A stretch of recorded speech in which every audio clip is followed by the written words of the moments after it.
Good morning बच्चों। आज हम पाठ 4 हीरा के बारे में पढ़ेंगे।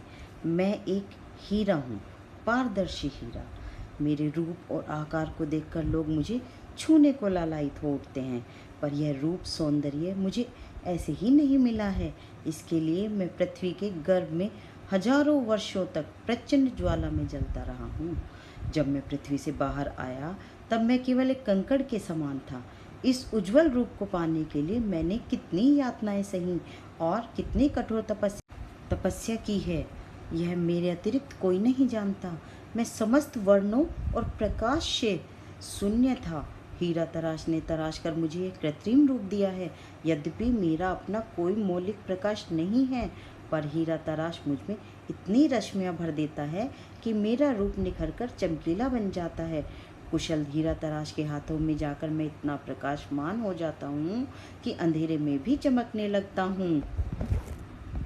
मुझे धरती के गर्भ से बाहर निकालने का कार्य राजा छत्रसाल ने किया था। कई सौ वर्ष पहले राजा छत्रसाल ने अपनी राजधानी मध्य प्रदेश के पन्ना में बसाई थी। उन्होंने ही मुझे पहचान कर इस दुनिया के सामने रखा। मैं तो धरती में लगभग 300 मीटर नीचे दबा अपने बाहर आने की प्रतीक्षा कर रहा था।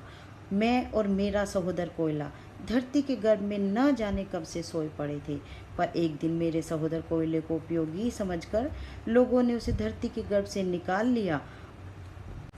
वह निरंतर सेवा करके परोपकार में लगा था और मैं बाहर निकाले जाने की प्रतीक्षा में यह सोचकर विकल हुआ जा रहा था कि कहीं तो कोई ऐसा होगा जो मेरी भी कीमत पहचानेगा। अंततः वह दिन भी आ गया जब मुझे दुनिया में पहचान मिली।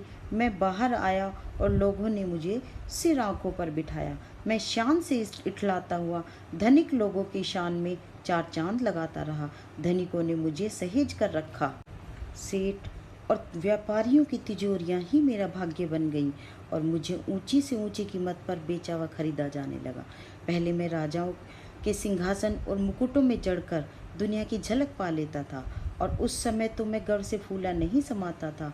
पर जब लोग मेरे अर्थात राजा के आगे सिर झुकाते थे, पर अब तो सेठों की तिजोरियां ही मेरे काल कोठरियां बन गई हैं। मैं सोचता हूँ कि जब मुझे कैद में ही रहना था तो बाहर आया ही क्यों।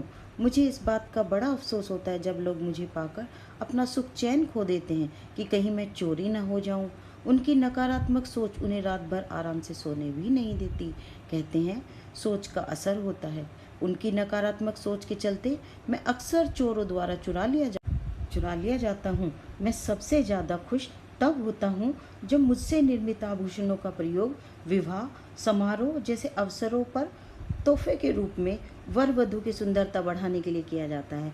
किसी विवाहिता के गले का हार बनकर या फिर कोमल उंगलियों का स्पर्श पाकर मैं धन्य हो उठता हूँ। तब मैं सोचता हूँ कि शायद इसी प्रकार मैं दुनिया की कुछ झलक पा। अक्सर जोहरियों द्वारा मेरा मूल्य कम बताकर मुझे खरीद लिया जाता है, फिर उससे कई गुना अधिक कीमत जो मेरा सही मूल्य है पर बेचकर बहुत लाभ कमाते हैं। क्या उन्हें ऐसा करना शोभा देता है? अपने लाभ के लिए दूसरों का निरादर करना कहाँ तक उचित है? खैर, मैं ठहरा दुनिया की सबसे कठोरतम वस्तु। मुझे ऐसी छोटी छोटी बातों का दुख नहीं होना चाहिए। मुझे तो अपनी कठोरता व चमक पर नाज होना चाहिए, और हो भी क्यों नहीं। आखिर मैं दुनिया में बेशकीमती जो ठहरा। अपनी चमक बिखेर कर लोगों को आकर्षित करना मेरा काम है और लोगों का काम मुझे संवारना और सहेजना है। मैं अपने सहोदर से कभी नहीं मिल पाऊंगा, पर लोगों के दिल में मेरे लिए जो अपनत्व और प्यार है वही मेरे लिए काफ़ी है। फिर चाहे वो मुझे तालों में रखे या गले से लगाएं। तो बच्चों, यह थी हीरे की